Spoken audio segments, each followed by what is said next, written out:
Just to kick it off, this is the July 31st, 2024 meeting of the Vermont Climate Council Agriculture and Ecosystems Subcommittee. We're going to jump into our formal agenda shortly, but Judy just wanted to share some thoughts. So Mike's yours, Judy. So I'm kind of worried that people don't realize the urgency of all of this. And I want to just explain to you what's happening where I live. I live in Essex Center, and I lose my power once, twice, 3 times a week, anytime from 2 hours to 15 days. So I call the power company each time and I say, our power is off. Could you please tell me how long it will be off? I'm trying to run a business out of this office. And the lady says the same thing every time. I don't want to tell you. Why don't you want to tell me? Because you'll get ugly. And I said, well, I have a right to know how long the power will be off. And she says, okay, it's going to be off 4 hours. This is what I was told this morning. This is why I was late getting on.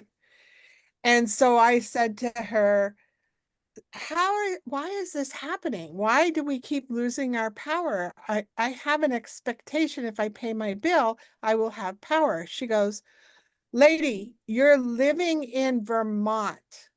There is no expectation you will have power ever. So you need to buy a generator. And everybody needs to understand that if they want power, they need a generator. Now, like I said, 1, 2, 3 times a week, I get this response. And I find it irritating that nobody realized this type of thing is going on in rural Vermont. I'm not set up to be self-sufficient with generators. We have one, but I can't start it. I can't even open my garage doors to get them out without a garage door opener. It's a fast-moving river to help stabilize the river. Local media, they were prepared for heavy rainfall, typical of this time of year. You hear that? Yeah, I just muted him. Sorry, go ahead. So anyways, I just want people to understand that we're not talking about a climate crisis in the future. We're talking about a climate crisis today. Today, I shouldn't be going 15 days without power, but I am. I have to cook with Dutch ovens on hubcaps in the middle of my driveway to make my meals. Or I have to use a gas grill. And people need to understand as we move forward with this work, it's urgent. It's not something that's a distant blink of the eye. It's here now. Thank you for the time. Yeah, thanks, Judy. That's a great way to kind of kick off our conversation today, because I think, many of us share that urgency. And I think really what our charge is over the next couple months is to try to identify, the most important actions that the state can take to be responsive to these issues. And, as we saw yesterday and the week before, these severe weather events are really affecting our working and natural landscape. And I think that's the charge of this group. So thanks for that reminder that, it's affecting you, it's affecting a lot of people. And hopefully we can bubble up some good, really actionable recommendations out of our subcommittee, because I agree with you, the time is now for a lot of this. Super. Well, thanks everyone for joining. Again, it's the July 31st, 2024 meeting of the Vermont Climate Council Ag and Ecosystem Subcommittee.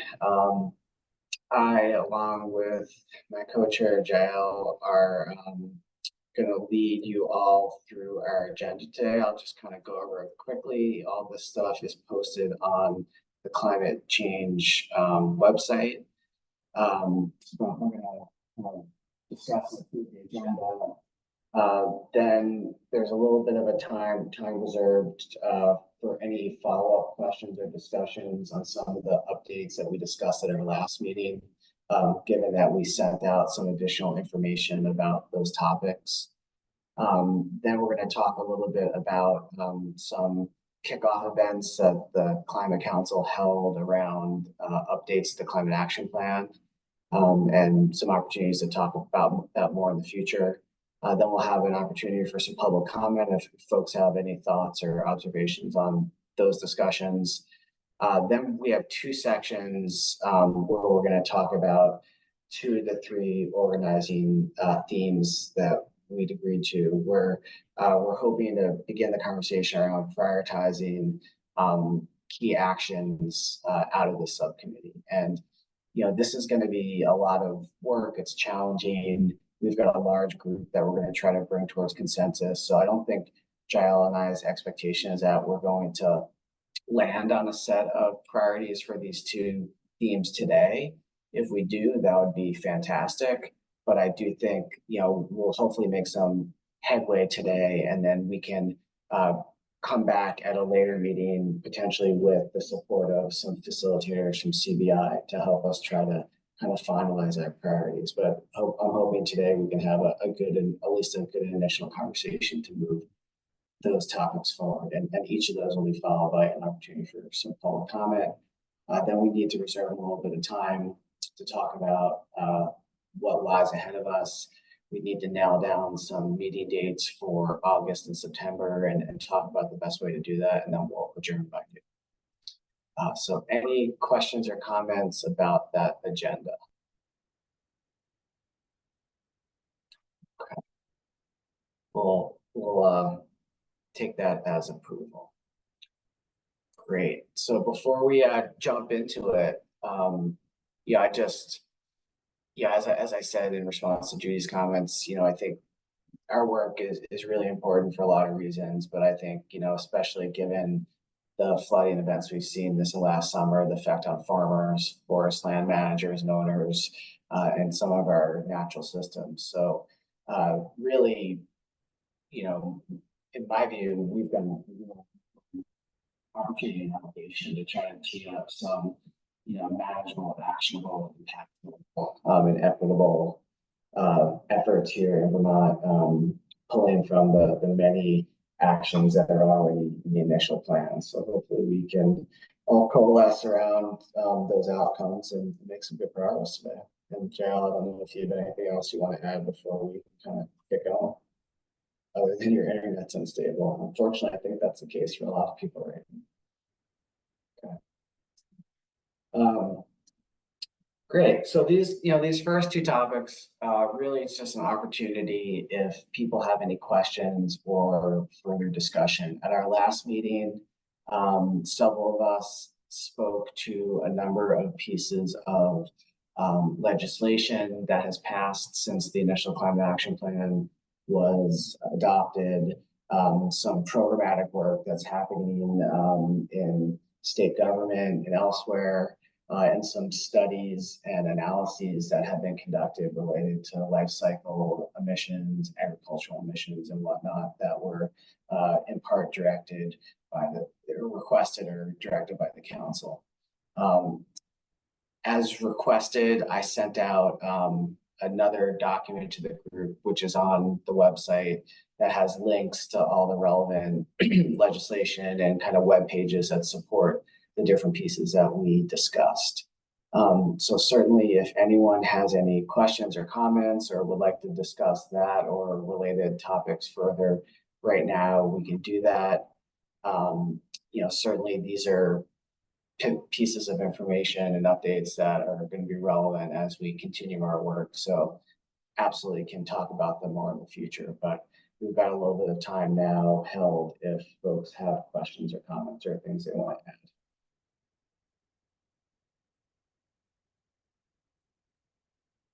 So anything folks want to speak to or ask about on that topic?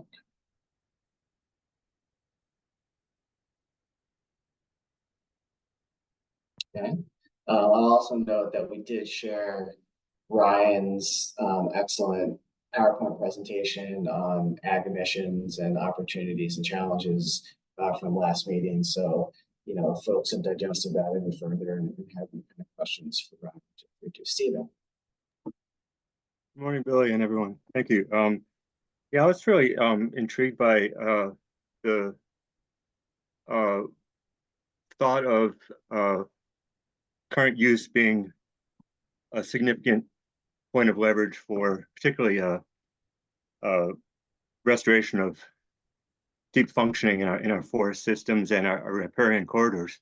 And just not exactly sure, just since you brought it up, I know that one really stood out to me. And part of what I was thinking there was, it seems like the passage of allowing significant areas of significant ecological sensitivity to be put into old growth or passive management. The feedback I've been hearing is that it's a really difficult application process to get through, and not a lot of landowners feeling it's very accessible. And so I'm just wondering if there's you know, could be some movement to look at that again and making it perhaps have broader parameters as to who could be applicable to enroll part or all of their land in passive management. And, you know, and really keeping in mind that passive management doesn't mean not doing anything. It just means prioritizing old growth, complex forest structures and biodiversity, knowing both their sequestration capacity, biodiversity enhancement, and water infiltration capacities. And just the seems like a very significant part of, you know, 80% of our 76% of our land mass still. And I think there are other ways, things we could be looking at in use value appraisal, like maybe ways of looking at a second tier within that current use that would allow for permanent conservation, which could include annual tax abatement, so that it's not just a one-time payout like with the land trust, but that would be a real incentive for landowners to consider a permanent conservation easement as part of a UVA enrollment, and have some other ideas too there about how we might be able to increase land access through incentives to landowners, particularly for conserved farmland that's enrolled in current use. But so just putting that out there as I think a place where we could really do a lot more in terms of protection of old forests in particular. Great, thanks, Stephen. That's the sort of kind of concrete, actionable recommendation. You know, we're inviting and from you all and hoping to get some consensus around. So thanks for putting that out there. Certainly an idea that has been discussed and has some merits, some challenges, but one we should certainly take up as a group as we continue talking. Other questions, comments, thoughts on the materials from last time?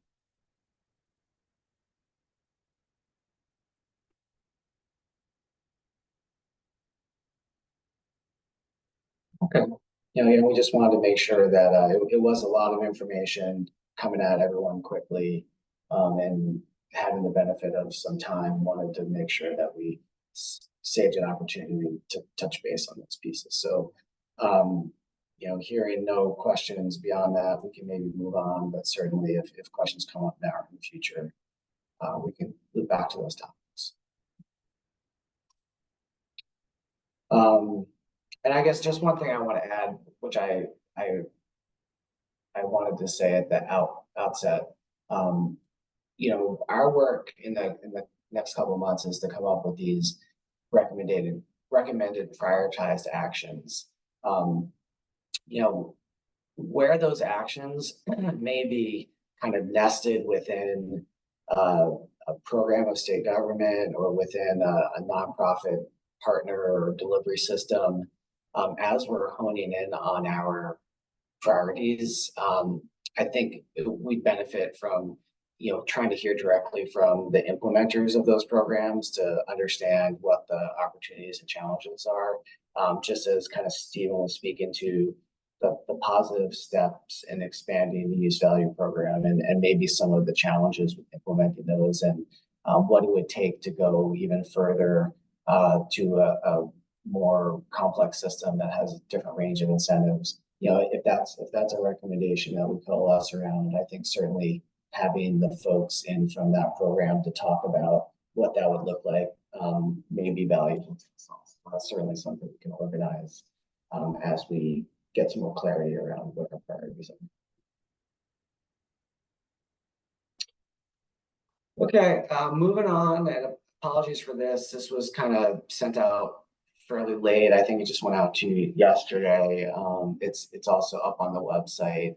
And just kind of flagging this for your awareness right now, and certainly we can come back to this, but our subcommittee exists within the broader Climate Council universe, and the Climate Council is the responsible party,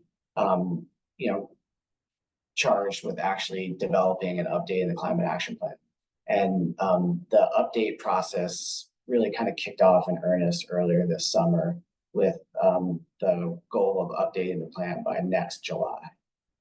So in June of this year, I believe it was June, the council held a number of kickoff events, public events, web-based, where they invited members of the public to, they provided some information about the initial plan, the process ahead, and then asked the public to kind of weigh in on what they see as their priorities and areas of focus for the updated plan. And that information has been compiled. Jael and I participated in just one of them. I think Jael participated in both of them. There were breakout groups focused on issues related to our work. And there was a lot of good discussion and comments and recommendations that we heard from the participating members of the public. All that information is compiled in the documents that I sent out yesterday, and it's been added to the website. So, if folks have any thoughts about that or questions, we've got some time now, we can speak about it, but certainly feel free to digest that and we can talk about it in more detail going forward. And I'll also add that, I think this is kind of how the council is envisioning moving forward with the plan update process. They had this initial kickoff meeting to get some, high level, to share some general information and get some high level comments from the public. Then they've charged the subcommittees like ours to do some work between now and September to identify some priority actions that they want to lift out of the plan to really put some energy behind in the update. And then once they have those priorities, recommended priorities from all the subcommittees, they're going to engage in some additional public outreach and engagement over the winter to kind of ground truth those with the public to see what sorts of benefits or impacts they might have on different communities. And then we'll likely bring that information back to the subcommittees to refine the proposals further in the spring as they wind up with a final version next summer. So that's kind of the arc that's ahead of us. And these CAP kickoff events were the first step in that process. So that information is all available to you, and happy to talk a little bit now about it, but certainly can talk more in the future about it. And Jael, you're in the mix for both of those. So if you have any kind of thoughts or also making, feel free to. Yeah, I think that a lot of what was said in those align with some of the actions that are already in the plan. And I think they just complemented what's already there in a lot of ways. So I didn't feel like it covered a lot of the gaps, but I think going forward, as there's more public input, new things might come up.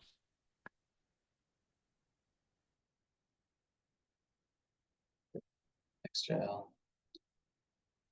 So with that, oh, Judy, great.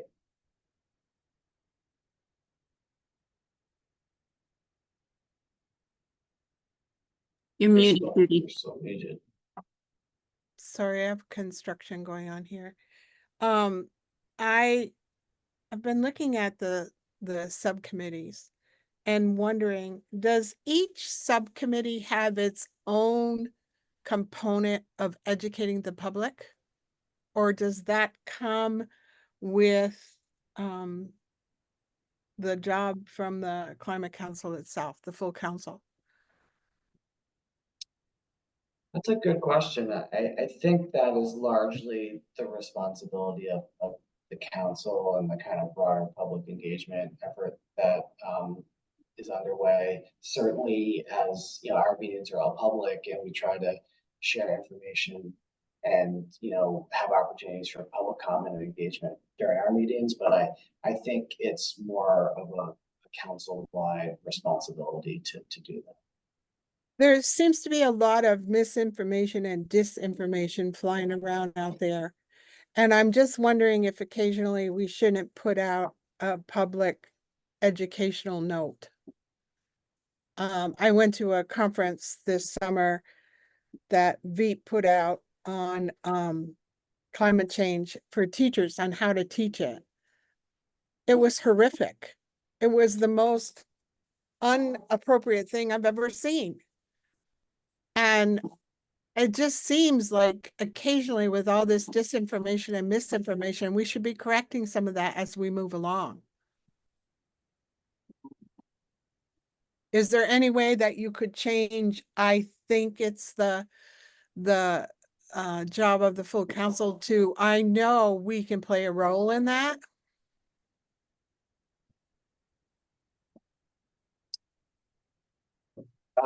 Sure. Yeah, I would, I think we have one counselor on our subcommittee, which is JL. I think in the past we had a couple. Ryan, I don't know if you're officially on a council now.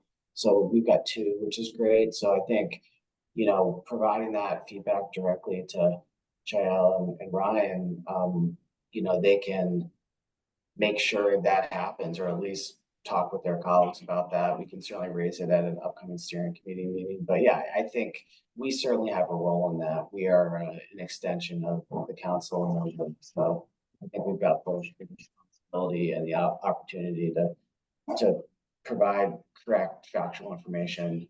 Whether we're responsible for putting out like kind of press releases or updates, I don't know that is something we would do, but we could certainly coordinate with the council. And if there's specific topics or issues, Judy, that you'd like that work to focus on, definitely please let us know. Well, this conference was specifically educating 45 teachers on how to teach the grid for today versus the grid for tomorrow. And the grids were like all thinking the end all to be all of the past and the end all to be all for the future is Hydro-Quebec.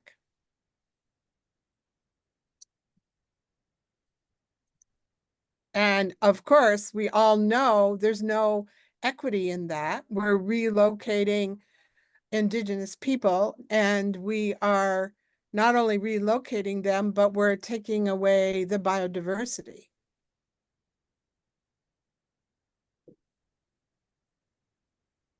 Thanks. Yeah, that's helpful. Specifics. I mean, I can show you their handout.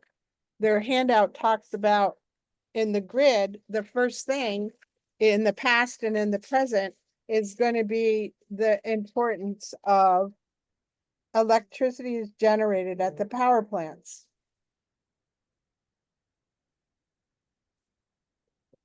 And they've got this beautiful picture or sketch of Hydro-Quebec. And Hydro-Quebec has already relocated 11 tribes and 3.9 million acres of land. To meet the needs Vermont wants for tomorrow, they need to relocate 5 Indigenous tribes and 1.9 more million acres of land. That's 5 million acres of land. 116 tribes. And 80% of the world's biodiversity is in the hands of 5% of indigenous people. So if we continue to do that, we're losing biodiversity at a very high rate.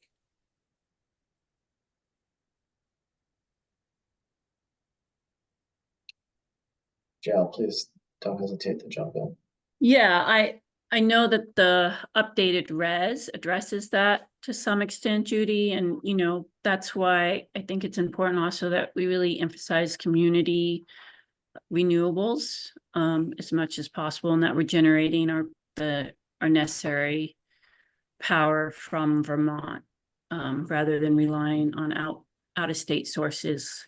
But in terms of the public engagement, I know that they broke it up by different subcommittees, and I don't know, maybe Sophie can speak to this, but I think that's kind of the way that they're going to do it going forward, is having each subcommittee represented in the public engagement process. So we can definitely work through these issues, or, you know, take feedback in the other public engagement events.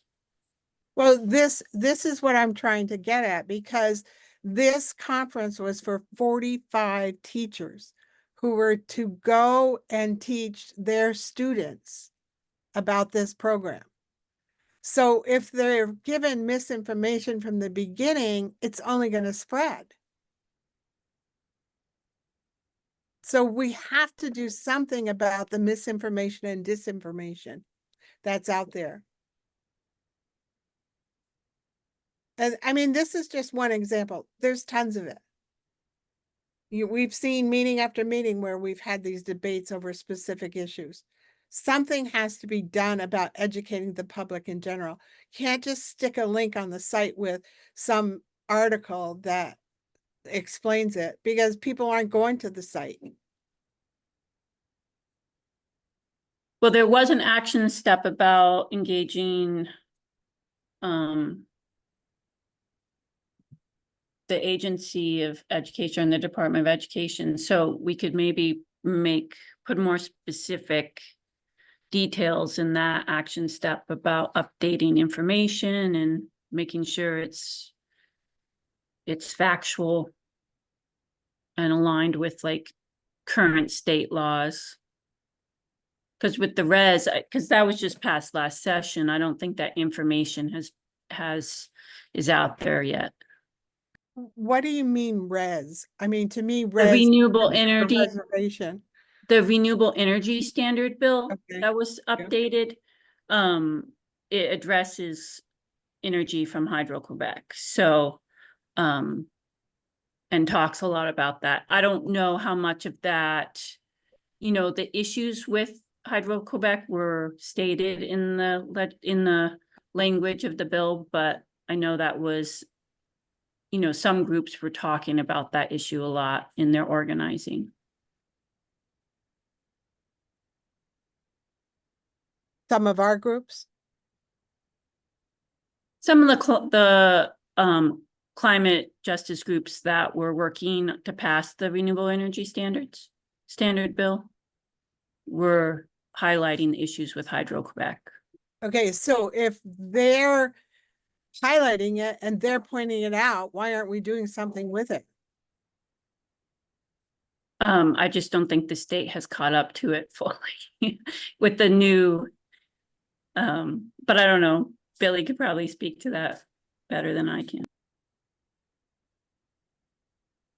Yeah, I don't know what the kind of outreach avenues are for these sorts of topics, but I think that, you know, as you suggested, JL, there is an existing proposed action related to engagement with the Agency of Education and kind of training teachers and educators, and it sounds like that's something that is resonating with some of us, and that's a really important opportunity to get the messaging factual and accurate as youngsters are first starting to learn about this topic. So I think that's something we could certainly consider elevating and putting a lot more meat on the bones too, and making sure that there is a good plan and good answers to these sorts of questions, Judy, going forward, since we don't seem to have great ones for you right now.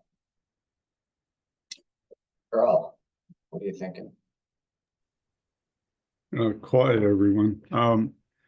I want to support Judy in her comments, but also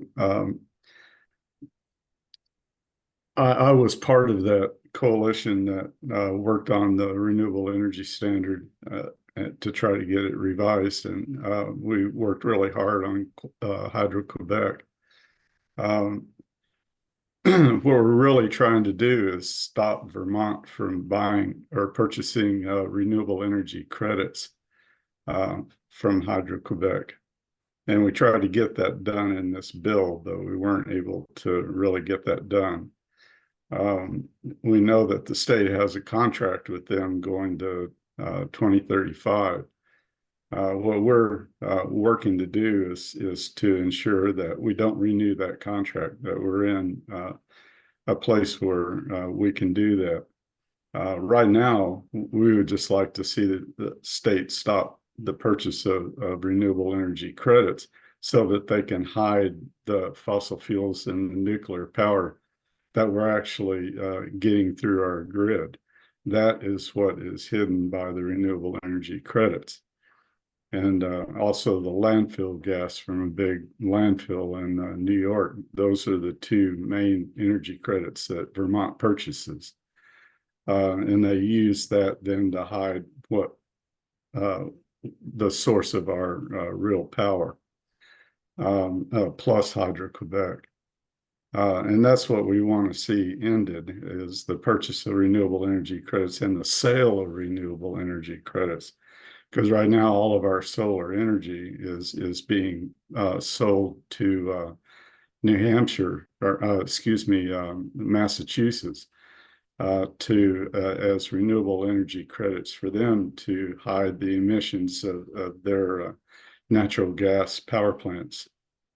So we don't even get credit for the renewable energy that we generate in Vermont. Those credits are being sold to Massachusetts.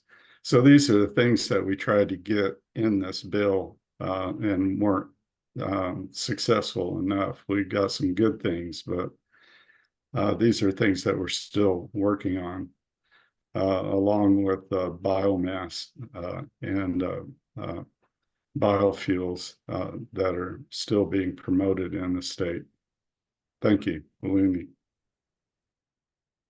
Thanks for that. It's great background.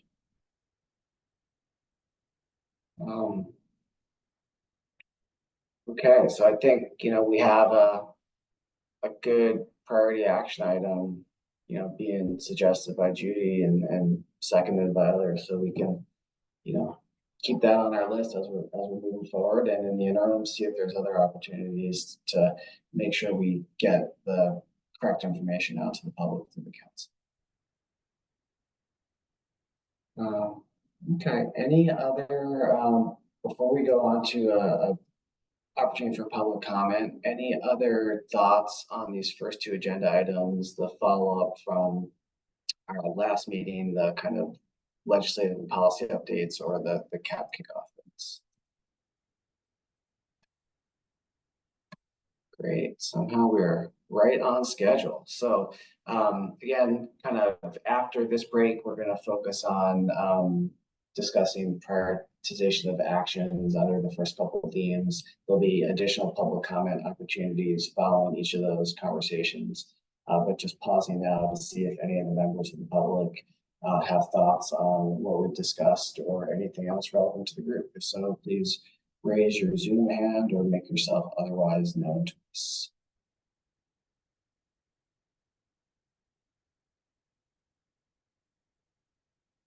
Okay.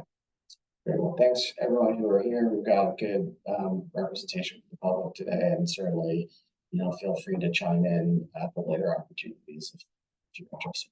Yes, sir. Sorry, I'm a little slow on the trigger here with this app. the comments that I had and would make now regarding these steps, and I wrote that in an email. And that's the problem that I'm seeing. The main problem is that the state is not doing outreach to the Beneke Nation, to the bands here. I don't see that happening. I just see it being written down that that's what they should do, but it's not happening. And I don't see it reflected in the work from various committees in the state. And I would like to see direct consultation between the leadership of the Beneke Nation here in Vermont and the agencies, in this case, the Climate Council, for example, to get all of our concerns and work directly with us. We keep asking, but it's just not happening. We are developing a good relationship with the Forest Service. We'd like to have the same kind of relationship with the state. Lenny. Great, thank you. That's certainly something we can emphasize with the council going forward, because that relationship is a really critical one. So thanks for that.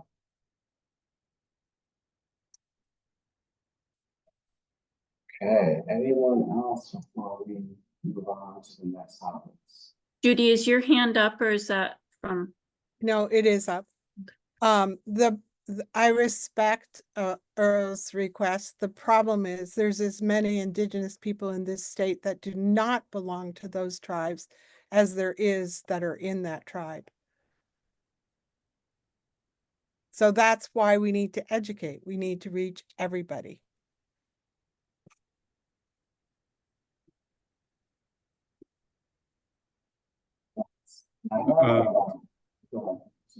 Yeah, if I may, I respect what Judy just said.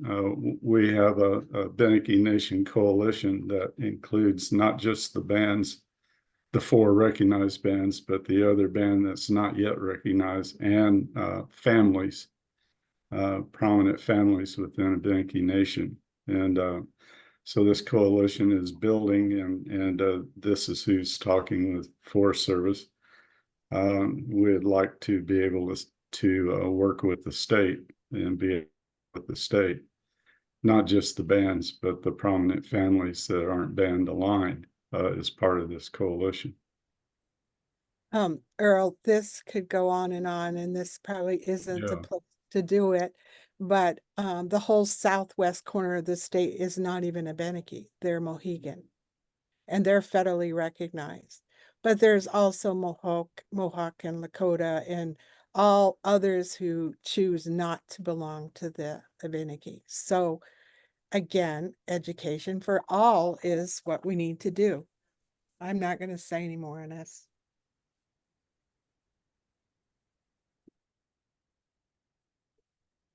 Thank you both. I think there's multiple ways to reach out to runners, and hopefully we can encourage the council to do it in a way that really is meaningful. Hey Billy, is there any way you could find another microphone? It's incredibly garbled again, like last time. Okay, yeah, I went through this with someone this morning, and I thought I had the right one. Does this sound any better? That's better. All right. Sorry. Okay. All right. So now we're going to move into the part of our meeting where we're going to try to begin our initial prioritization discussions of the two of the 3 organizational themes that we had agreed to. The first one focuses on strategies and actions to reduce and sequester greenhouse gas emissions from the ag and forestry sectors. The second theme focuses on strategies and actions that focus on support for adaptation, viability, resilience, or viability economies and workforce within those sectors, And then the third is that we'll discuss next time focuses on incentives for climate resilient land practices that support working lands, flood prevention, biodiversity, and related goals. So today, the themes we're focused on are around emissions reductions, and then how do we support the viability and economies of a workforce of working land sectors who are Billy, you're jumbled again. I don't know what's going on. okay. I didn't change anything, so I'll just try to talk up, I guess.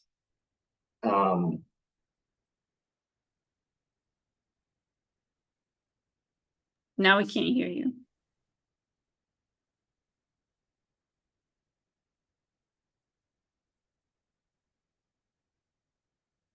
All right, I'll stick with this one. I'll just try to talk up. Sorry about that. I don't really like computers. So yeah, and so that's where we're at. We in preparation of today, we had sent out a spreadsheet of all the actions and strategies related to our work. We encourage folks to kind of organize the themes under certain pathways, and we did hear back from several of you with responses. Evan took that information and compiled it in a spreadsheet that we sent out to you a day or two ago, and it's up on the website. So no real clear themes emerged. You know, there were certainly some areas of agreement, but a lot of individual preferences as well. And, you know, I think, as I said at the offset, I think ideally we have a discussion today, see if we can hone in on areas where the group sees some common ground around priorities. And we can then revisit the conversation at a later date to try to nail down 5 or 6 top priority actions within this theme. But you know, I really would open it up and, you know, would welcome Jael's thoughts and kind of comments first. But then, you know, for those of you who did provide responses, if you want to kind of take a minute or two to share your thoughts and how you landed on your priorities and kind of speak to them a bit, you know, certainly feel free to. So, Jael, if you want to share your thoughts first, then we can take it from there. And the last thing I'll say is this is a group effort. If others have a better idea of how they'd like to manage this conversation or an alternate proposal on how they'd like to manage a conversation, we're certainly all ears. Yeah, I'll start off first. I'm actually confused what our process was, because I thought it was going through each pathway and choosing 5, but then it seemed like some folks were confused that we were only supposed to pick 5 per theme. So, Billy, I don't know what you were thinking. I was thinking 5 per theme, but we don't have specific guidance from the council. They've directed us to come up with priority actions that are impactful, feasible, and equitable to elevate in the next plan. From my perspective, you know, a list of 15 is probably, and that's 5 per theme, that's a reasonably solid list. If we go 5 by pathway, then we're getting into the dozens and dozens of recommendations again. And from my personal perspective, that just seems to water down the prioritization exercise.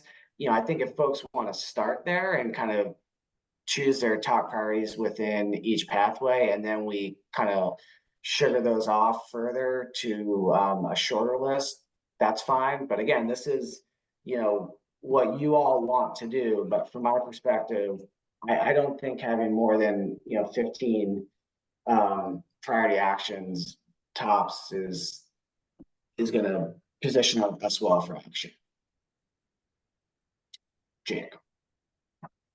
And just on that point, as I was reviewing things, like I think there's still opportunities to like consolidate, or there's overlapping recommendations that have like an umbrella priority and then some specific details that speak to like funding of a specific program or policy. So I think there's a way we could just navigate people's maybe desire where they've identified more than 5, actually get it down to a smaller list. Yeah, I agree.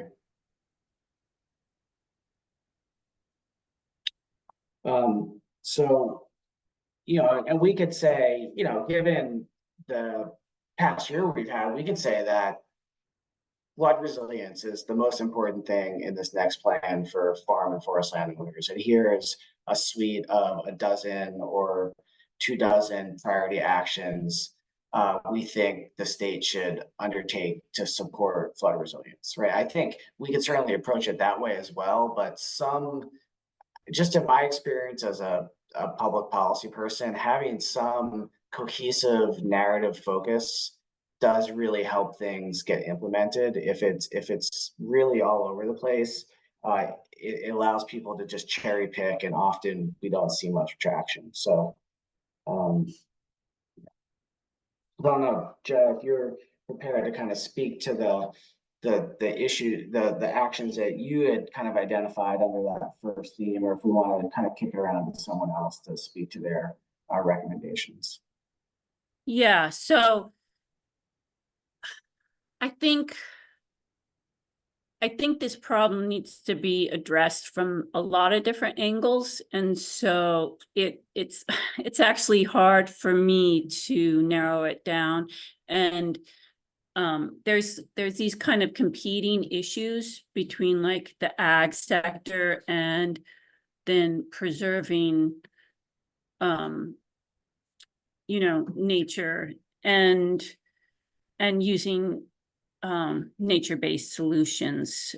So I was kind of looking at it from these different perspectives of like what needs to happen in the ag sector and forestry industry, and then protecting nature. But I feel like one way we could really shorten the list is combine a lot of the riparian buffer actions. It felt like there was a lot of that scattered throughout. And so combining all of those into one, just like that would also help with flood resiliency, really building out those.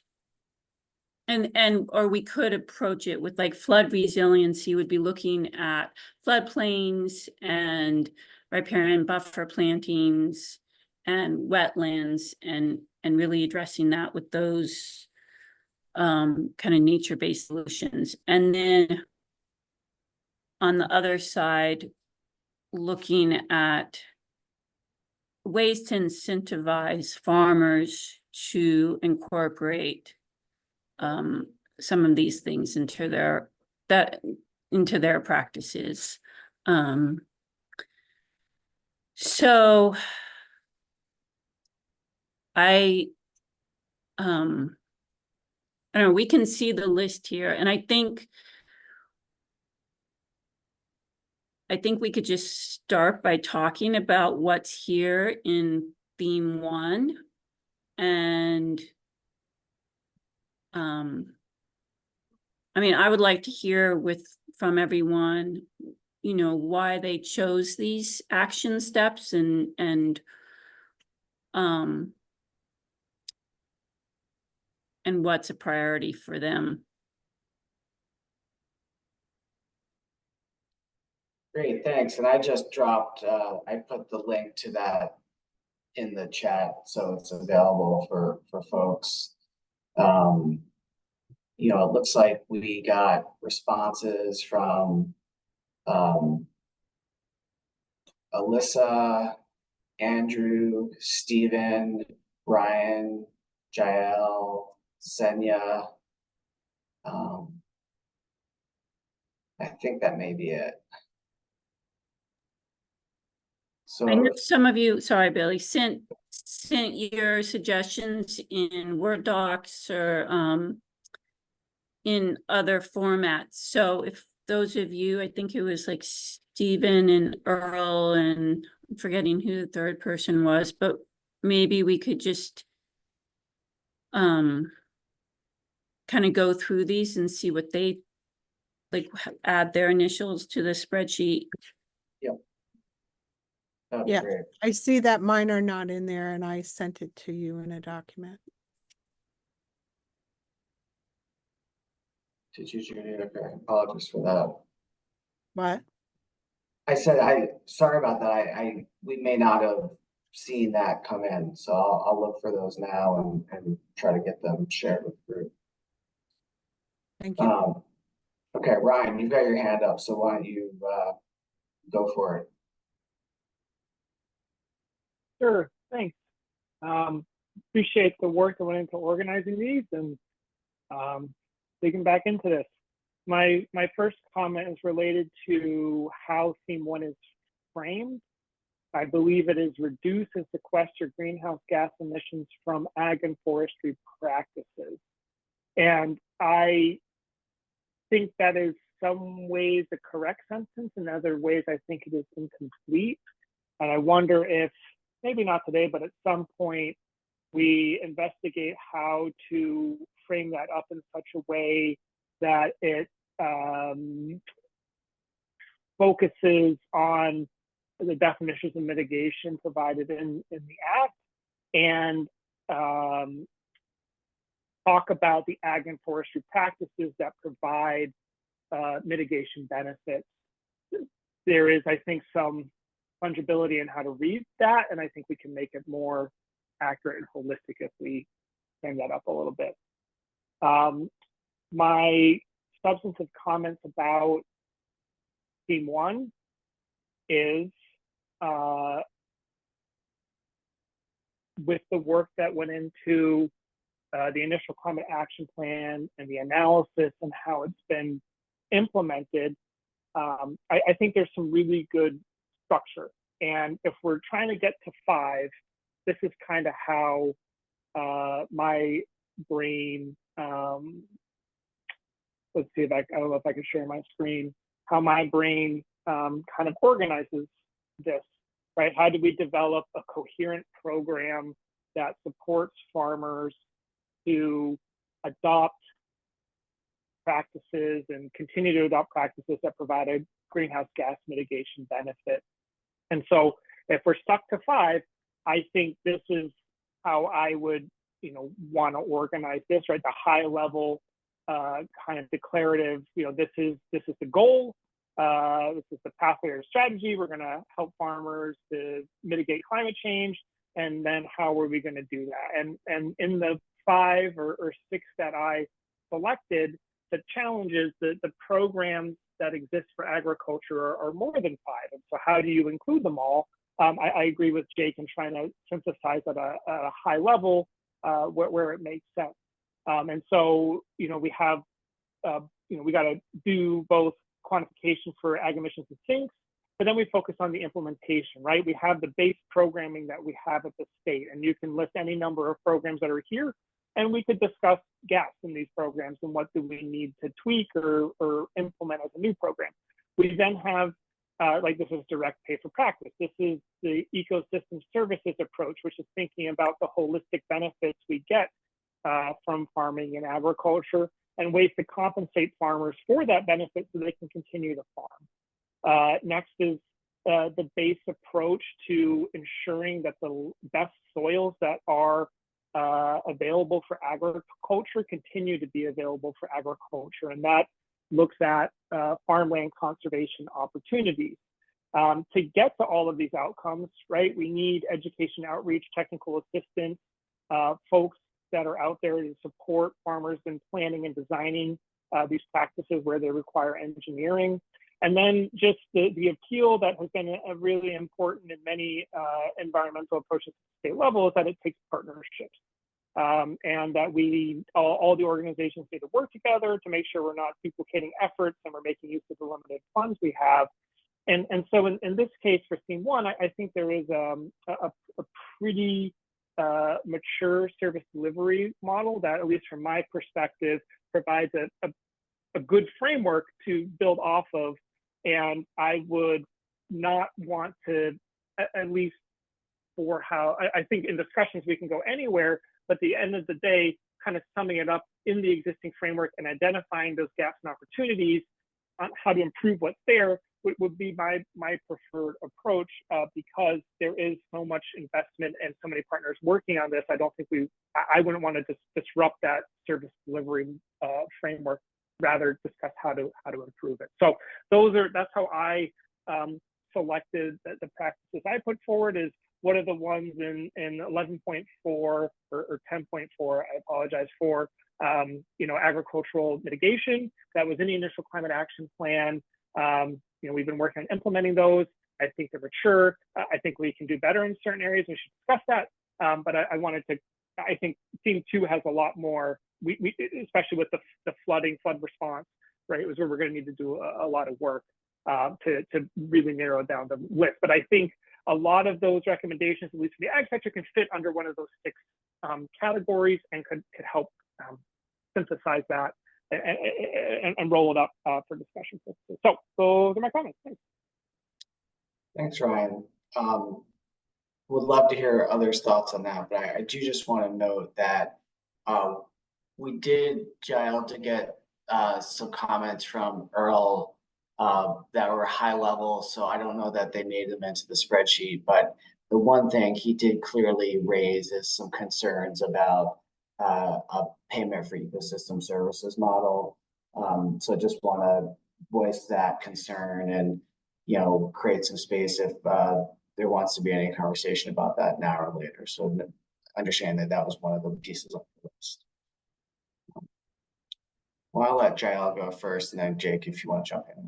Oh, yeah, Jake can go. But yeah, I mean, and that is definitely my concern too. And I mean, the way the model works now, it's like a lot of farmers get payments through NRCS, USDA, if there's a resource concern, but it's voluntary. So they aren't required to have anyone, a conservationist come to their land and look at the resource concerns and then go through the program. So, I mean, the state has programs and. Well, I don't know if that's true, right? State inspection drives the need to adopt practices, and people go to NRCS to solve resource concerns that are identified through state water quality regulatory programs. So, but a lot of that funding is just to jump in there. Yeah, Ryan, but a lot of that funding is coming through NRCS, right? And 15 million from NRCS, 15 million from the state was invested last year in conservation practice implementation. A lot of that comes from the state identifying resource concerns and engaging in enforcement, and farmers have to correct those deficiencies. So I do think, yes, absolutely, NRCS is a voluntary program. We can't, no one's forced to go to NRCS, but it is a voluntary conservation. I think that's where the conservation or CSP, right? It pays for above and beyond, right? Once you meet the base resource concerns, that exists for those that want to do more than the base practices. So anyway, I'm not trying to stop this conversation. I'm just trying to inject that there is a driver of why there's such demand for NRCS programs in Vermont. Well, I don't know. I mean, I think for everyone's sake, like having a clear idea of what programs do exist now and how it can incentivize farmers to adopt some of these practices would, I mean, I don't know if everyone here is clear on all of that. But I mean, I think that with the PES, it gets tricky because, well, the original suggestion was around like trying to count carbon in the soil and track that, and that just seemed too cumbersome, and there wasn't good data. And but I think using programs like the CPS Plus and incentivizing farmers, paying farmers to go through a conservation plan and look at ways that they can create different practices on their farm and then kind of rewarding them for changing those practices is where I see PS could work better. But those are just my thoughts.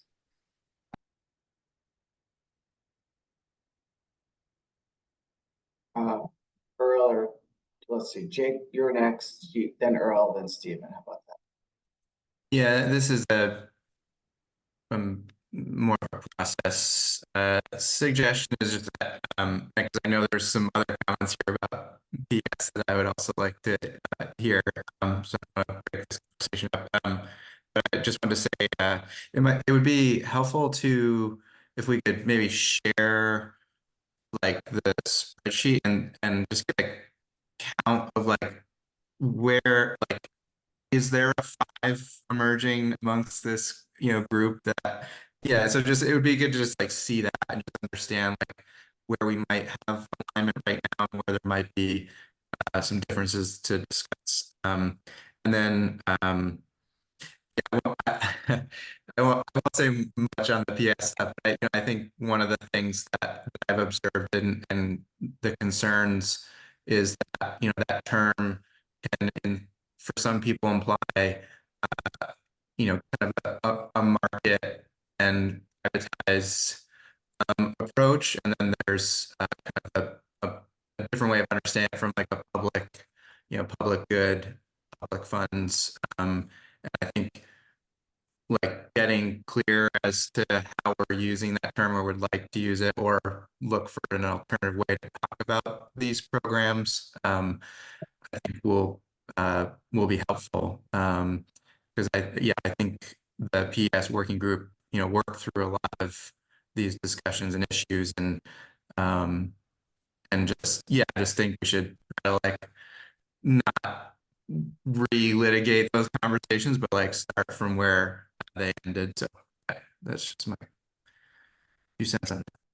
Thanks, Jake. And after Earl and Stephen and Andrew and Judy share their comments on this topic, I can put that spreadsheet up. It's in the chat, but there are some emergent themes that did emerge. So Earl, the mic is yours, sir. Thank you. I wanted to address the PES because I was kind of called out a little bit there. So this is controversial. I do not support PES. There was a PES working group organized by the state that in the end recommended that we not do a PES or support a PES program, but we find other ways of benefiting farmers for this transition from traditional farming to regenerative approach that sequesters carbon and puts farmers in the forefront of sequestering carbon from the atmosphere. PES is a way for polluters to purchase credits to mask their pollution. So you have to follow the money on PES. Who's buying the credits and why are they buying those credits? What does that mean? My practice on the farm produces X amount of carbon credits. Wall Street can come in and purchase those credits. Why would they want to do that on their own? What's the rationale for them wanting to purchase credits in the first place? It's to hide the greenhouse gas pollution that they're putting into the atmosphere rather than comply and lower those emissions by supporting our farm projects. So that's really what PES and carbon trading is all about. They business as usual, but it's hidden by the credits that they purchase from us. And so that's why I oppose it. I think that there should be a better way of funding farmers for making the transition that keeps Wall Street out of the picture, except for if they really want to support it, they can donate funding, to help us make the transition. And I do think that the oil and gas industry, for one, should be contributing to this, because we're doing all of this because of them. And I could go on and on about that, but that's the reality. And the state passed the Superfund law, on this issue. I think that's one of the ways that we generate income to benefit Vermont farmers in the transition, as well as low income people's transitioning to electricity to keep their rates down. So we need to find corporate sponsors as well as government sponsors for our transition. Well, Thanks, Harold. That's really helpful to understand that the kind of area of most concern is what I think I heard you say was related to the carbon credit trading, and that there may be some space to look at other kind of incentive-based programs for other practices on farms that are more rooted in Vermont. That's great. Thank you. Stephen, I think you're up next. Okay, and so I just wanted to open by saying that from my perspective, soil health is the most important pathway that we have before us, that really, in terms of what, we know we need to sequester a lot of carbon. But I think even more what we are looking at is coming to grips with the fact that we're living in highly degraded ecosystems, and that our main task is really habitat restoration and restoration of soil. It's been estimated that Vermont lost at least half of its soil since the sheep boom and the felling of the Great North Woods. And as we know, we removed the forest from the land, and we have an incredible regenerative resurgent power within the earth here in this part of the world, in New England, that has brought our forests back and has brought our agriculture back in many places. But there's huge opportunity for us in terms of land restoration, ecosystem function restoration, and that's across all sectors. It's not just in the agricultural sector.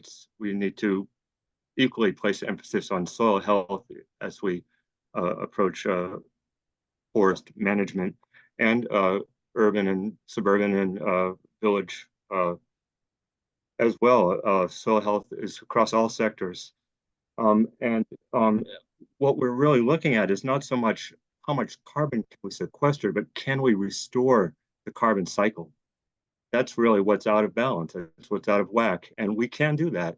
And much of the heating, particularly that goes on in an area like New England that's so humid, is also in the amount of moisture that's in the atmosphere that used to be held in soil. I think it's something like 7. At any rate, I don't have that factored on my tip of my tongue, but there's a much higher degree of heat being held in the atmosphere because of the amount of moisture that's in the atmosphere, and much of that moisture can be held in soil that is currently not through. And, restoration of the carbon cycle means restoration of the hydrologic cycle and all the other governing cycles of the planet. If we were to really ramp up the role of the conservation districts, who from 1938 till now have had the charge, be responsible from a citizen-based perspective to safeguard and improve soils. Our farm, for instance, participates with the White River Junction Conservation District in a farm team. So we have access to pasture management experts, agronomists, nutritionists for our dairy cows, engineers for water systems, you name it. We need an expert. We can go to Jake Claro, our point person, and she will find that person and get them on our team. And they're on the lookout for all the different grants and funding opportunities, programs through NRCS, putting them up on our radar. You know, this might be a good one for you. But what we really need is a soil health management system rubric that is aimed towards climate adaptation and mitigation, and as a soil health management profile of all the practices we deem as truly being worthy of being within that rubric, and not false solutions. And any farm that will voluntarily sign up to engage in soil health management systems or ecological forest management systems should be plugged into a team through their local conservation district and get on board with completely revamping their farm. And that has to include farm viability, which is where universal base income for farms who engage in soil health management systems comes in. And it doesn't have to be direct payments. It can be through amalgamating these programs and just making sure that farmers and farm workers are making Vermont living wage as they engage in this program. That's the just transition aspect of it. And then we might actually get more people coming in and young farmers saying, hey, I want to take a go at that. So I'll close there. I know that was a lot to throw in all at once. Thanks, Stephen. Andrew. Great. I have a few thoughts. First, I'll just echo something that Stephen said. I think soil, really focusing somewhat on soil health is really important. You know, I am not an expert in agricultural practices. I come into this thinking about it much more from an ecological ecosystems perspective, and really thinking about co-benefits and, you know, if we have to prioritize actions, can we prioritize strategies and actions and practices that maximize opportunities to sequester carbon? And I would rely on people like Ryan as to point out, make sure that we're on track with which of those we're focusing on, but also really provide resilience, sustain biodiversity, and improve water quality. You know, how can we focus our actions on things that practices and other approaches that allow us to do all of those things and do it strategically, and, you know, do it strategically in terms of what we do, but also where we do it. You know, there are places where these practices make sense. There are places where these conservation actions make sense. Make sure we're thinking about how it fits in with conservation design in the state and that kind of thing. I appreciate what Ryan laid out as a framework, and I don't think it's a counter to actually, you could almost turn that around and think about what are the conservation and restoration actions that maximize mitigation, resilience, and adaptation and water quality, while still promoting and allowing for sustainable agriculture and supporting farmers. So it almost turns around the statement that Ryan made, but I think it actually gets us hopefully to the same place. That's just some initial thoughts. Thanks. Thanks, Andrew. We heard from Judy and Ryan, and then we'll do, if everyone's okay, just a quick check for public comment, since we did have a lot on the agenda. I think we're going to intermesh the two themes into one big conversation, but we'll still just honor them. So, Judy, after you. Thank you, Ryan, for putting this together. But like Andrew, I'm looking at this from a different perspective.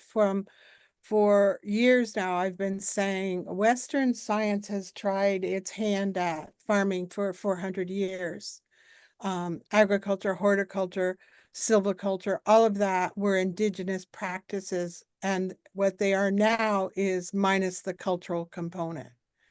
And we have to braid them together. We have to braid traditional knowledges with all of those things if they're going to work. And we cannot put economy on the top of the pyramid for our decisions. It can't be.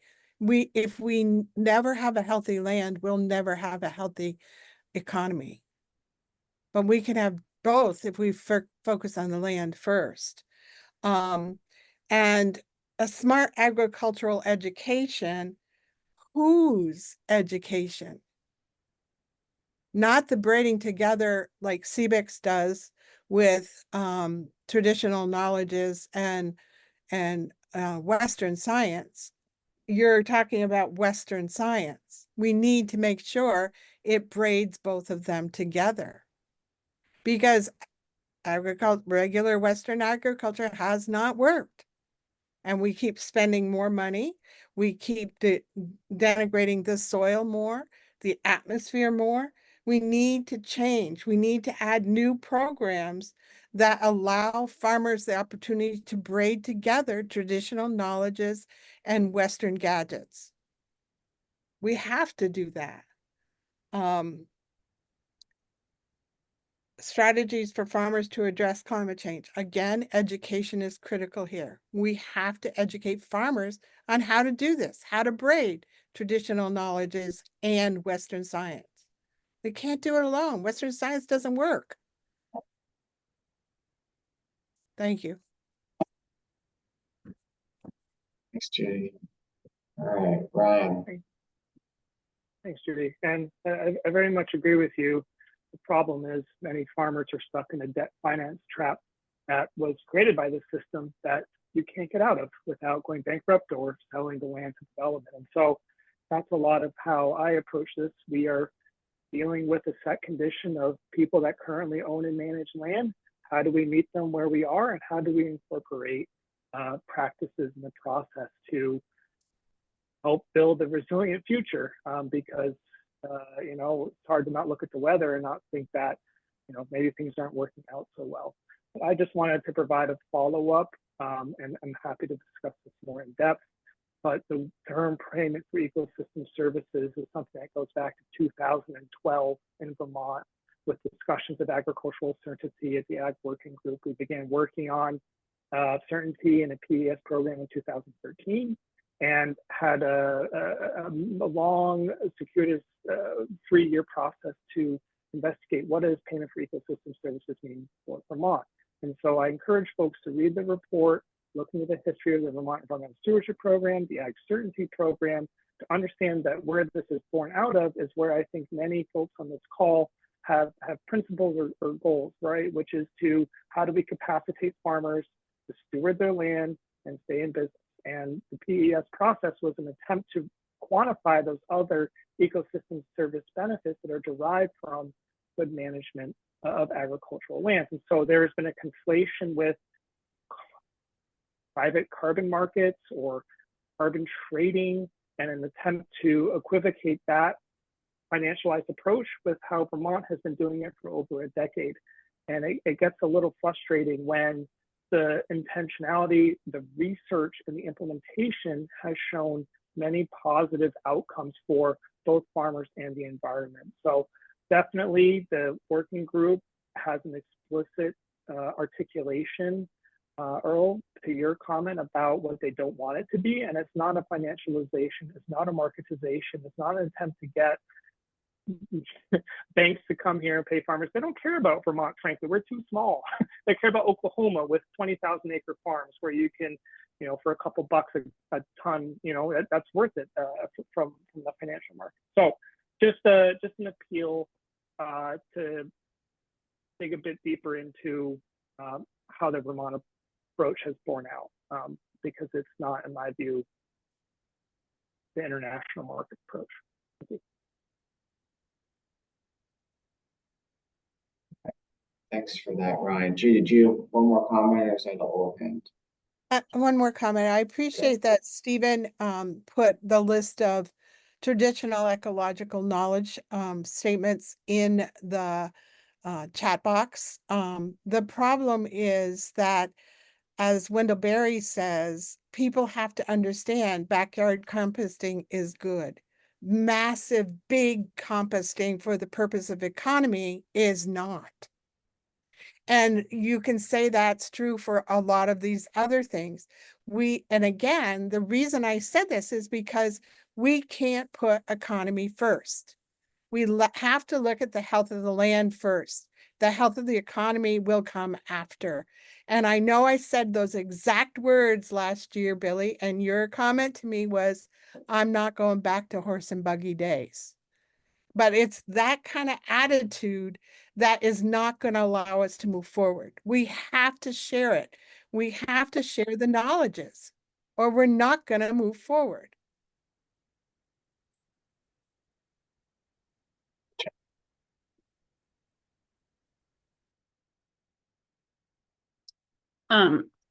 Yeah, I just, to Ryan's point a little bit, like, we have an opportunity here, and Vermont often leads in these efforts. You know, what Vermont does, then the whole country seems to follow. So I think we have an opportunity here to really shape something that is even gonna benefit Oklahoma and states like that, and that, you know, we make sure it's a really good plan, and isn't going to allow for Wall Street to own huge tracts of land.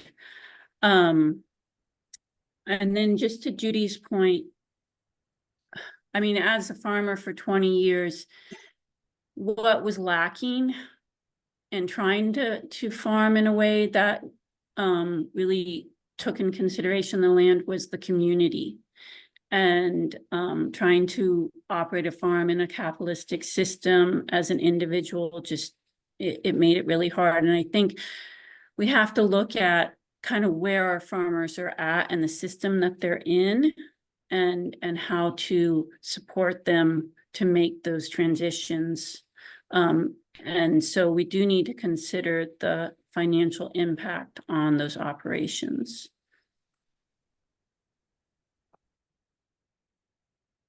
All right, Ryan, one more brief comment, then we're gonna take a pause for public comment. You know, brief isn't my strong suit, but I'll do my best.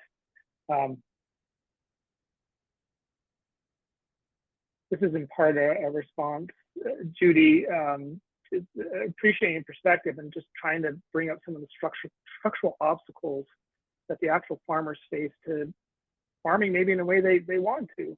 Right? 90% of farmers in Vermont believe they have a responsibility to be part of climate solutions. 94% of farmers believe they have the knowledge and technical skill to enhance soil health, which as we heard from Stephen earlier, right, is a base way to look at whether we can improve or degrade the future of an ecosystem. So 94% of farmers believe they have the knowledge and skill to enhance soil health in their farms, yet only 58% of the financial capacity to do so.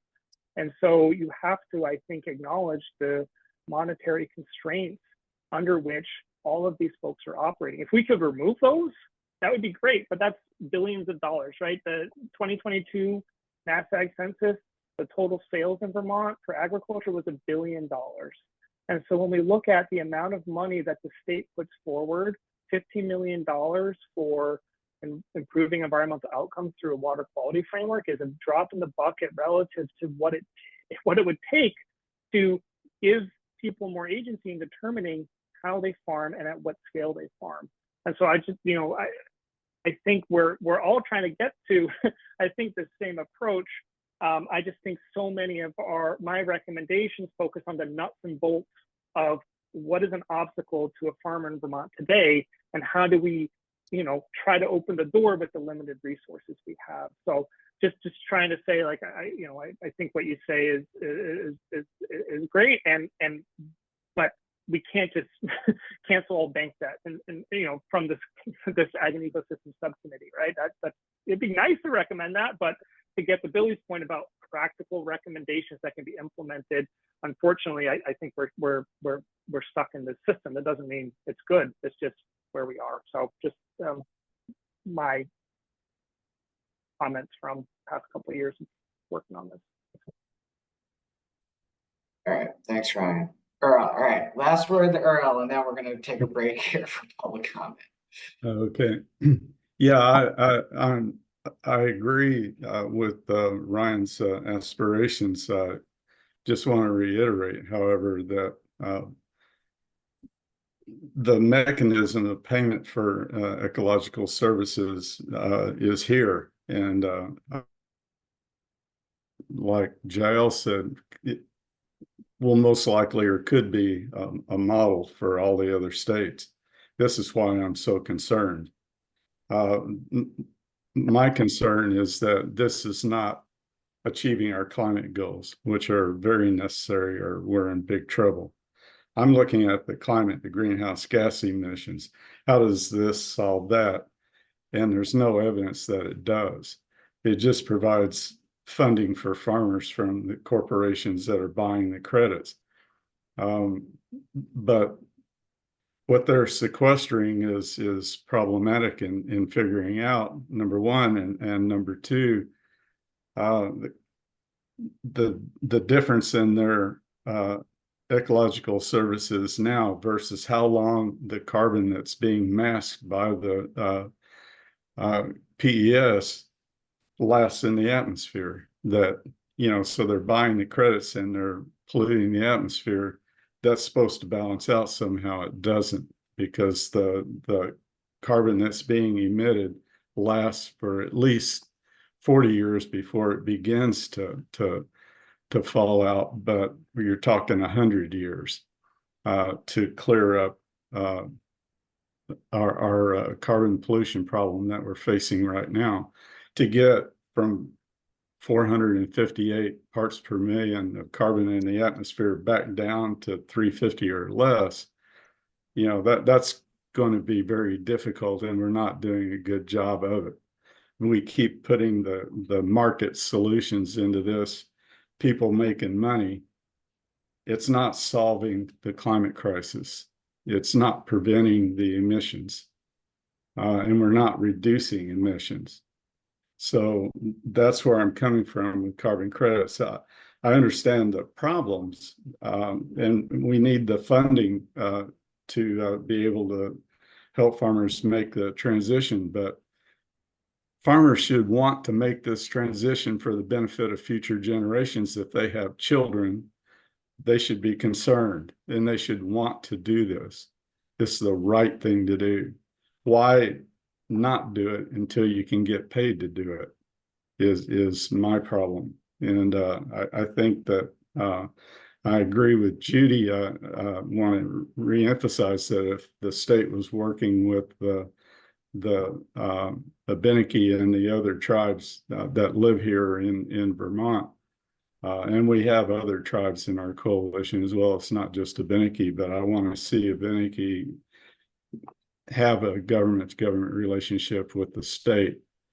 And so our bands and our prominent families, I think, are important to develop this relationship along with our allies, members of other tribes here. I didn't get a chance to say that, but that's where we're coming from. We want to include everyone.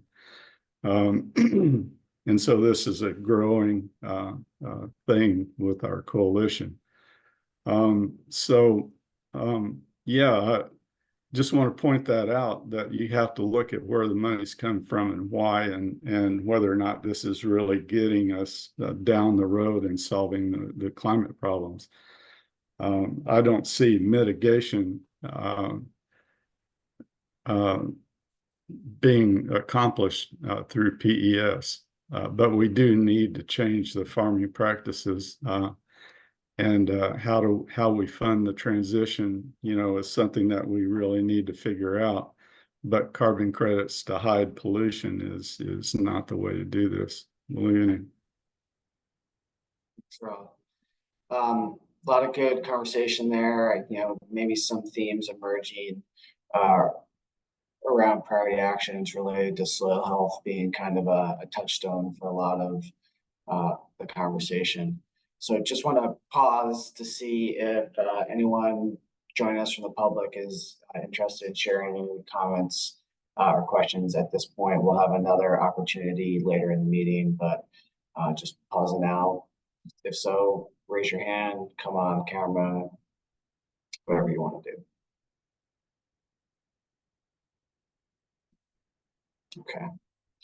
Thank you for sticking with us, members of the public, Annette and Zach. Will be opportunity later again if we have. Um, I do have a question. I assume that you're ending theme 1 and you're going to theme 2. Is that the idea? I think so. We've been kind of jumping between them a little bit, but I'm gonna try to facilitate that transition right now if that's where the group is interested in going. I do have a comment on some of the things that are in the theme 2 document. Do you want me to make that now? I mean, I guess there's only half an hour left of the meeting, Yeah, so. sure. Go for it. So there are a couple of places where the reference is to fully funding regional planning commissions or giving regional planning commissions more of a role. And I want to flag that because I served on the Rutland Regional Planning Commission for more than a decade. And the fact is the public never attends the meetings, and there's very, very little public involvement in what regional planning commissions do. And I did just happen to review the minutes of the Rutland Regional Planning Commission for another reason. And in the last, since the beginning of 2023, no public has attended the meetings. So I'm very concerned about the increasing role of the regional planning commissions, which are getting a lot more staffing and doing a lot more without sufficient public engagement. And so anytime that you want to say something about funding regional planning commissions, I think it has to be tied to robust public engagement on the things that you want to do. And in listening to the discussions today, I was kind of surprised that I didn't hear much about the need to adapt to all the increased rainfall that we're getting. I live in an area, I'm in Rutland County, where we are seeing farms going out. We've had a couple of farms go out within a few miles of me in the last year. And I'm concerned about what's happening to the land when the farms go out, and one farmer just sort of does scorched earth farming, and his field was growing up with weeds, so he just covered the whole thing with glyphosate, and then thinking about lots of rain coming off of that and ending up in waterways. I just that's something that came to mind that I'm hoping can be put into some of the guidance that you're looking at in terms of, I'll try and come up with some specific bullet points for you, but those are the thoughts that came to mind today. Thank you. Thanks for that. It's helpful. Anyone else, as we kind of move to the next topic, that we'll have a chance before we break to hear from you again. So yeah, Judy. So this is pretty fluid. Judy put a comment in, asking if there'd be opportunities for others to present thoughts on theme 1. I looked to GIL. I think we do want to hear from everyone what their priorities are. I think it's a challenge on how to structure that. I think she and I can do some more work before our next meeting and maybe bring in some facilitation that kind of help with that. I do think having folks kind of prepare something along the lines that Ryan did and maybe presenting that in advance might be helpful. That's in part why we try to share out the spreadsheet. But it's just, there's a lot of information and a lot of concepts out there that we're trying to wrangle. So I would propose and would look for my co-chairs kind of okay with this, that we keep the conversation going. We try to move towards theme 2 to some extent, but if there's still more to talk about around the first theme, which is focused around emissions reductions, and perspectives that others want to share, I think we need to keep that conversation going. Kind of looking at you, Jael, what you think? Yeah, I mean, I think, it's way too rushed, this whole process, but I think we need to give time for everyone to weigh in. Yeah. On theme 1 and then on theme 2. And if we don't get to theme 2 today, then we just have to push it to the next meeting. Yeah, I agree. And I, as I said earlier, I do see that, this kind of soil health piece may be a unifying thread to help us around these emissions reductions and kind of soil health topics. So I have to step away for a brief second, so please, you all keep talking. I'll be right back. But we'll let's see, it's 11:36. We'll probably go for another 10 minutes or so, 10 or 15 minutes. We'll have another brief pause for public comment. Then we need to reserve at least 5 or 10 minutes at the end just to nail down some logistics, because we got to make sure we get a few more meetings on the calendar before people's summers book up. So I'm going to step away for a second, but please. Ryan, can you share? I can't share, but could you share the themes, theme 1, or that spreadsheet? Yes.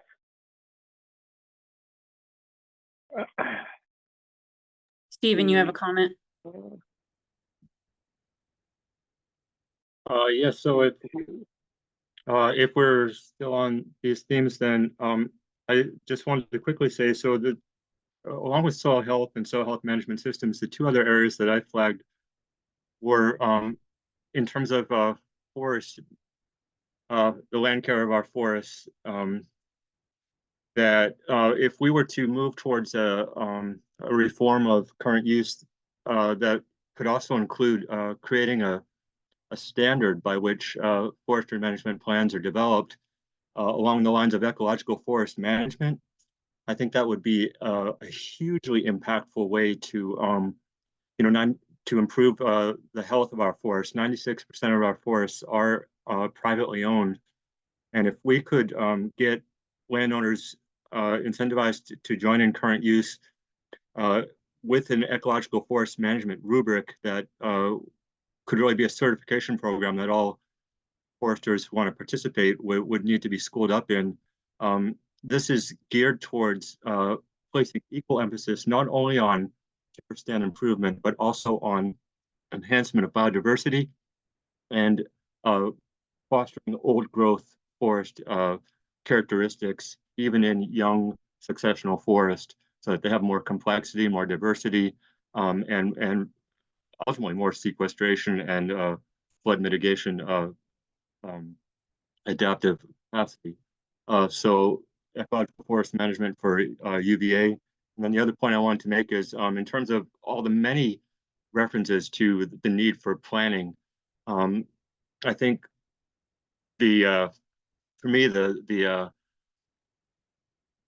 giant gorilla in the middle of the room is that we need to reboot statewide land use planning, and to really get a handle on how we're going to move forward all these pathways and initiatives. Statewide land use planning was originally paired to be with Act 250 back in 1970, but it was deemed a little bit too socialist at the time. Meadow and Coonan tried to reboot it in 1989, but it just really never got implemented. But the framework is there. I think the conservation districts should be involved in that with the 14 different watersheds. But that's how we can really get a handle on putting a halt to conversion of our farmland and our forest land. You can still own land, you can still own soil, but there's things that you can't do with some of these resources that going forward that currently, even with Act 250, people are free to fragment our forests and develop our prime ag soils, and we need to stop that.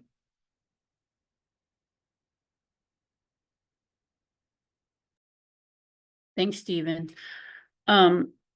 Judy, do you want to weigh in on theme 1 and your thoughts? You haven't really had a chance. Sure, I'd be happy to.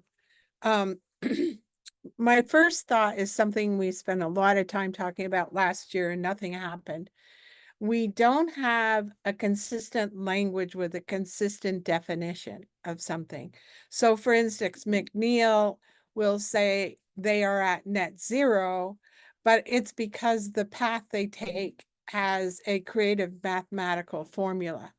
And so net zero means something totally different to somebody else. Somebody will say affordable housing is $350,000 house because the rest of the houses in the development are $1 million. We need definitions that we can all agree on, that we're talking about the same thing. I mean, it gets ridiculous when you begin to even question recyclable. What does recyclable mean? Because let me give you an example of carbon sequestration. Only 4% of the population knows what carbon sequestration means. It's important for us to have common definitions because we can end up saying the same thing in different ways because we're looking at the definition differently. And I think we need to address those before we do much of anything. The other thing is nobody's talked about reducing all of these things. We need to reduce. And people are not talking about that.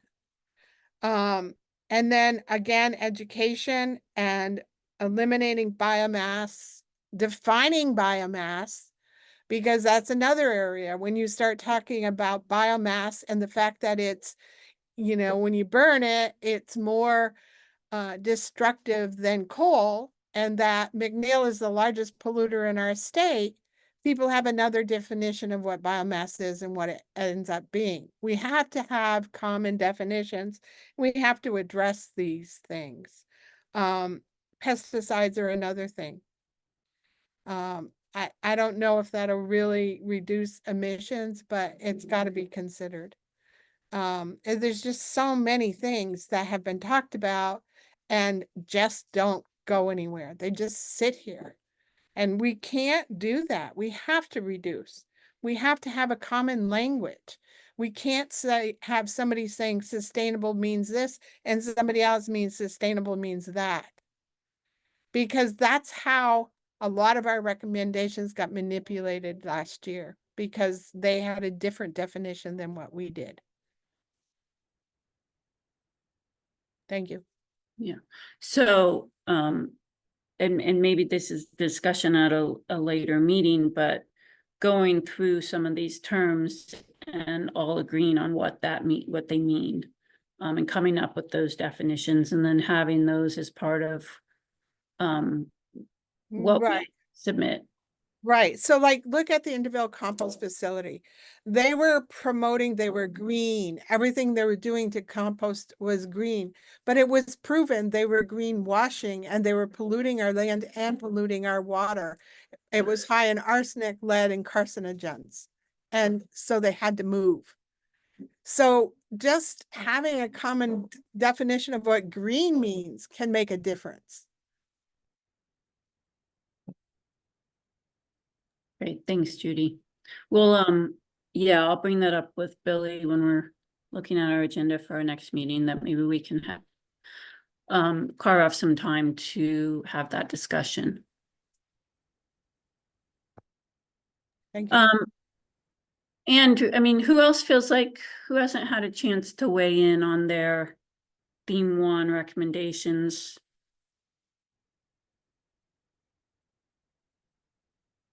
Does anyone else want?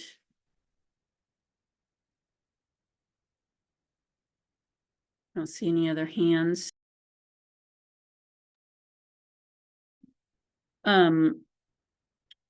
So how are you all feeling? Like, do we feel like, oh, sorry, Jake, I couldn't see your hand. Yeah, no, it's okay. Not this isn't a comprehensive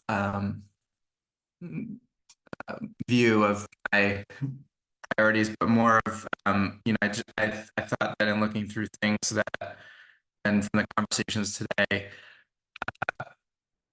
you know, so like building soil organic matter, and there's some you know, specific strategies that kind of then fall under that. I thought agroforestry as like an organizing concept for like perennial integration into agricultural land was another that there's like a top line, and then there's some specific recommendations that fall under that. I think those were the kind of two that really felt like strong organizing concepts, and then yeah, and I think there was a third, but I'm just not recalling right now. So so I just felt like in this like pathway in particular, there's some opportunities to like where we can have some overriding statements that a lot of things then fall underneath them, and just going to what Billy said at the start of like, if we have a very concise way to frame what we're saying and then instill like priorities underneath those, like that brings a coherence to it, and I think also mitigates maybe what might be some of the tensions of like who wants this or who wants that, like that we actually might find more alignment in that kind of approach. So that those are just two that I'll maybe just send. Yeah, I'll send an email, just a written kind of form of that. Hopefully will be helpful.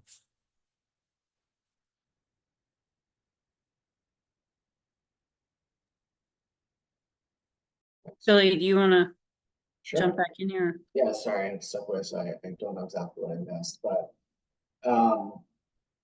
so we've got 13 minutes left. We want to provide a little bit of opportunity for any final public comments. And the two things I would really like to do is talk about scheduling our next two meetings and then any kind of follow-up on how we should approach the next meeting differently so it can be more constructive. Not that this wasn't constructive, but I think we just need to keep kind of pushing towards ways to get to decision points.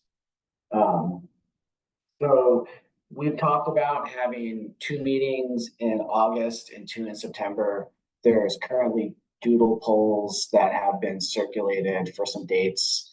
I checked yesterday, there hadn't been a lot of action on those. Jael suggested that maybe using a different tool when to meet and just kind of leaving the months open and letting everyone kind of put their availability in and just kind of picking the ones that work best for the collective, maybe an easier approach. So I'm certainly happy to do that, but would just welcome anyone's thoughts on, and Jael, your direction on how you kind of want to proceed with scheduling the August and September meetings, because it would be great to get those on the books sooner than later for folks.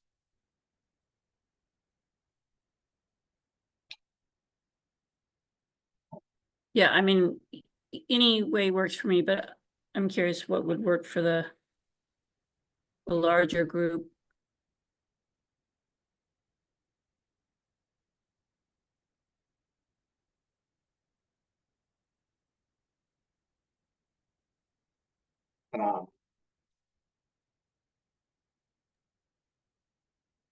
Sorry, I'm reading Marley comment. Do you guys, so what, should I create a when to meet? Would that be the best system, or should we just look at our calendars now? I mean, we're missing some people, so.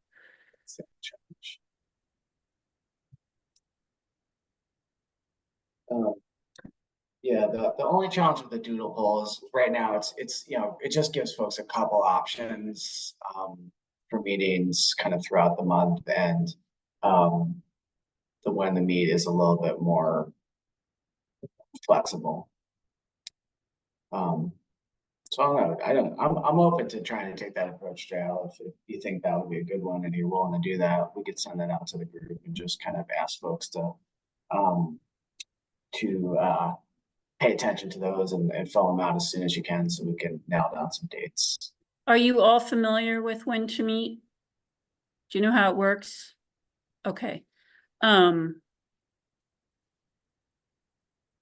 Judy, I don't know if I want to take the time now, but if you want, when I send out the email with the link, I'll type up a little description of how to use it. It's pretty easy. You just you sign in and then you highlight the times that work best for you. I have kids here. They usually know everything. Great. Thanks, Andrew. All right. And then, so while we take that approach there, I know there was also a suggestion about if we want to give some thought to having like a longer in-person meeting to try to land this at some point kind of later in August or early September. So, maybe Jael and I can think about that as well and get your input at the we meet. All right, so that's the game plan there.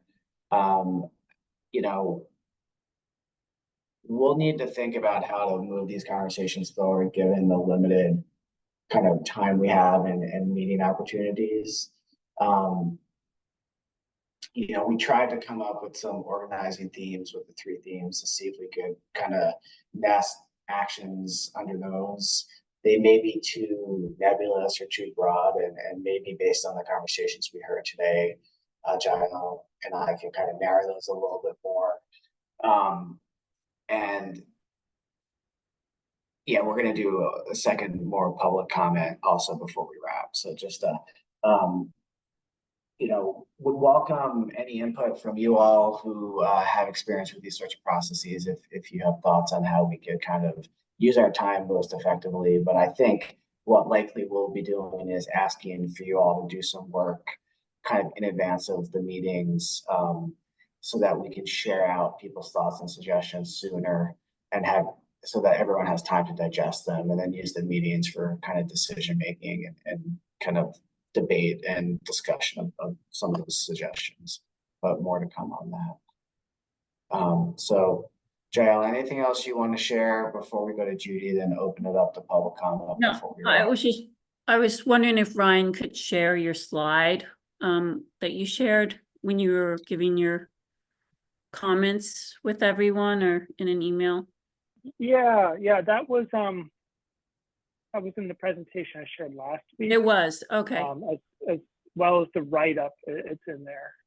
Okay. Well. So both the PDF document, that's a report, and the slides contain that. But I can also just extract it and send that. Thank you. Okay, Judy, let's hear. I just have a question for you, Billy. Will you try to find out in the following days if we have a role in educating and what that role might be? Sure, I can do that. You know, Sophie's on at this meeting. Sophie's helping manage outreach for the council and others. So I will ask that question and report out to you all either via email or at the next meeting. There was a comment from Sophie about the subcommittees being involved in the conversations planning in terms of our statewide engagement. So we can definitely put in your thoughts, Judy, in that planning. Thank you. Thanks for the question and for flagging that issue early on, Judy. All right, anyone from the public who's with us have any closing thoughts, comments, questions, suggestions based on what you heard today?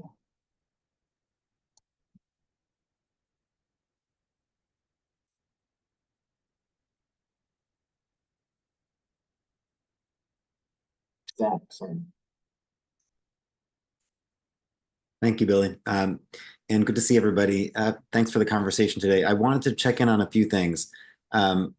One is just process-wise, to whom should we send content recommendations or questions to? Is that best sent to? I'm just not sure of who the best recipient is. Is it the co-chairs or okay? Yeah. Yeah, you can send it to us, Zach, and then to Billy or me, and then we can share it out to the rest of the subcommittee. Great. And then I also just wanted to note, looking at the list of items here that are on this theme 1 spreadsheet, I hope that there can be more conversation maybe at the next meeting around the topics of reducing extraction and consumption, which I don't see here as clearly as I think it should be if our goal is really carbon emissions reduction. And I'm not seeing that called out in a way that I can understand and where I can connect the dots to how this is going to result in that. And In addition, I'd like to encourage the inclusion of not just afforestation and reforestation, but proforestation as a concept as the concept of allowing existing intact forests to continue to grow old. And so to the point, the extent that we can add that in an appropriate location, that would be great too. But I will send some written comments as well to help follow up on all of that. So thank you for the chance to comment. So, anyone else care to comment before we break for the day?